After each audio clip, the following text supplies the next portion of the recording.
Welcome back, pure structure traders, for another market analysis for the London session and potentially into the US session. Today is April 5th, 2021 here in Hawaii, and will be April 6th, 2021 in London. Today we'll be going over S&P 500 and also gold, give you guys some levels that we're looking to play off of for London and also potentially into the US session. So with that said, guys, let's go ahead and hop into it. We did have nice bullish movement on S&P 500 for the most part today, and you can see we topped out at about 40.7425 as a level of resistance. So what are we going to look for S&P 500 for the London session and even potentially into the US session? So for this, we are strongly bullish. Momentum is bullish, trend is bullish, so we want to keep that in mind as we're trading. If you want to trade with the trend is up, right? So we want to keep that here. We have support at 61, we have resistance at 74.25. Now you can see we're starting to break down a little bit here on S&P 500, starting to break that support. Now a couple of things here. Because we're bullish, we do want to see the market try to climb back up here, use these 61s as support, failed to get through, and then bounce and take off to the upside. Could hit a mid-level right around here and then potentially move into the resistance of 74. If we get through that 74, we could see the market try to retest and then continue up to our measured move. Measured moves are going to be 93, 4100, and 4112 on the upside for resistance or some type of failure of sellers coming in. Well, buyers failing and sellers starting to come in there. That's what we're going to be looking at. That's our measured moves to the upside. Now, we could pull down a little bit deeper. This is what could happen. We could get one attempt, two attempts, and we could either see the market try to pull deeper, lower, and if it cannot do that, pop right back up. Watch out, you may get this actual swing to pop this market right back up above that support and then try to continue back to the upside from there. So we want to keep that in mind. That could be a potential move for those buyers to get these sellers to try to come down, fail to get a deeper pull, and then pop that right back up above the support and continue up. That's what we're going to be looking for on S&P. We might not even get a move that looks like that. It may stall right here, come back, bottom out, fail to get lower, and then try to move back to 74 from there. Now, a couple things too, we may go into a range. So if we do get the support here, coming back down, bouncing into support and coming back up into 74 as resistance, we may see the market fail to get through, may pop a little bit, come back underneath, fail to try to pull a little bit through that, and then come back down. And we may see this sideways range. For those who are not comfortable with trading the range, you may want to allow the market to either come a little bit deeper and then show that failure move, or a little bit higher and show that failure move from there. For those that want to try to trade the range, you're going to buy low, sell high off of that. Now, if you want to see this downward move, either you're going to try to short this resistance, which is a little bit risky, obviously, because we're really bullish here on S&P 500, and shorting is going to be pretty risky for the most part. But two areas we could short, either 74 as resistance, or you're going to allow the market to do this. One touch, two touches. Off the second touch, it should fail and try to make its deeper pull. And where we're going to look for the market to pull deeper, first into these 50s and then down below into these 38s. Now 38 is going to be a key level of support for me. Underneath 38 is 40.2225 as support. Now if we get this bounce here and we fail to go deeper, we could see the market try to pull right back up from there. So you want to keep this stuff in mind. There's going to be a lot of different opportunities or ways to look to try to trade this. So you want to keep that in mind when you're looking at S&P, because it's strongly bullish. You really want that strong bullish move. You're either going to wait till market fails to go lower from this area here, because it's really got to start to break down underneath these 61s.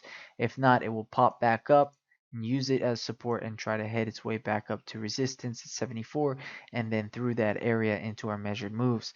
Now you really want that short idea. You got to get it to stay underneath those 61s and then try to pull deeper. I'd like the move to try to come into about 38 and then exhaust, and from there see that move back up.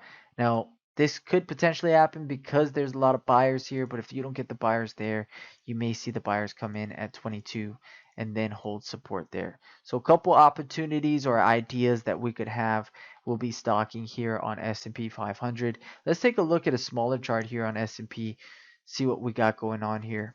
So you can see we're underneath, we dip below. Again, we're going to look to test this area. Now, off of the second failure here, we got to get this thing to try to pull deeper. Now, we want to get it to pull deeper underneath this level right here. Now, if we fail to get through this area right here, watch out for this market to swing right back up. This slingshot move could actually pull it right back to the upside of resistance. How we would play that out is if it does sling back above these 59 to 60s, we're going to look for that opportunity to buy off that level and then try the mid-level 67 to 68 and then the upside of 74 and a continuational move to trail all the way up into our 93s to about 4100. So again, we'll look out for that for the buy opportunity. For the sell opportunity, again, we could get this one try, two try failure there, and off that second one, we should be trying to move this market deeper into our levels of 50 and then 38. So we'll look out for that on the sell side. Unless we get back to 74, fail that level, that's where we could actually see this range of motion take place for the market to try to chop between. And if you don't like ranges, you could probably stay out until you see the market try to trend in a direction. Let's take a look at gold, give some opportunities or levels of gold that we'll be looking for. Now, gold, for the most part, was in a range.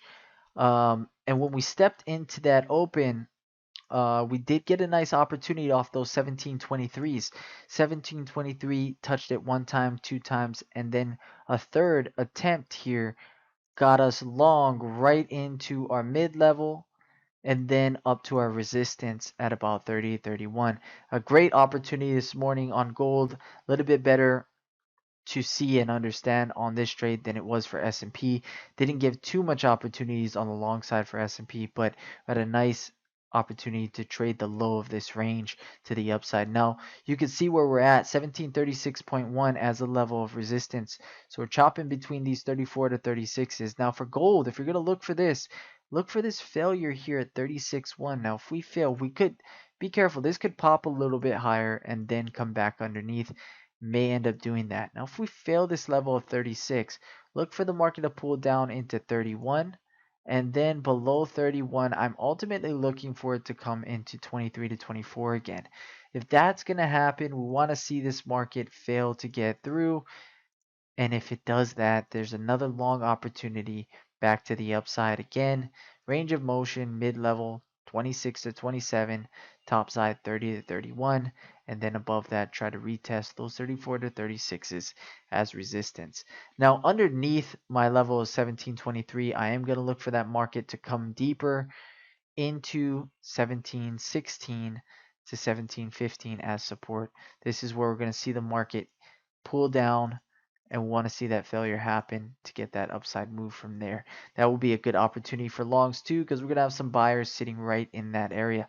Let's take a look at a smaller chart here on gold. Again, if you're looking for those shorts, you're going to look to short right around these 1736s. Strong resistance sitting right at that area. If we fail that, look for that short. Bare minimum into 31, then 27, and then 23, right? Again, buying to go long, very risky to try to do it right here. Even feels a little bit risky for me to try to do it here at 31. The better opportunity is going to see us fail here and then try to bring it back down. So that's going to be my short side. Now for longs, I like the longs at 23 and then underneath that right about 16.3 is my next level of support that I'm looking at for gold as well. So a little bit bigger levels, but easier to trade off of when the market gets into those levels. So for now, we're going to stock this level of 1736.1 as resistance. If we fail it, look for that move right back down into 31 and then 23. But that is it for S&P 500 and also gold. Hopefully you guys enjoyed this. If you guys did, please go ahead and smash that like button. If you guys are not subscribed to the channel yet, please go ahead and subscribe. If you guys are, thank you very much for watching and liking these videos. Any questions you guys have, pop them in here on YouTube. We'll get back to you guys. We will be opening up the London session for tonight. For all those who are members within PST, we will have a London session tonight for about an hour, which is going to be from 9 to 10 my time, which I believe starts at about 3 a.m. Eastern Standard Time. So, with that said, we will see you guys in the room tonight. If not, I will see you guys in the US session for those who are part of PST. If not, for those who watch the YouTube channel, appreciate you guys. We will chat again tomorrow for another London session and US session market analysis. You guys take care. Have a great day. Trade well.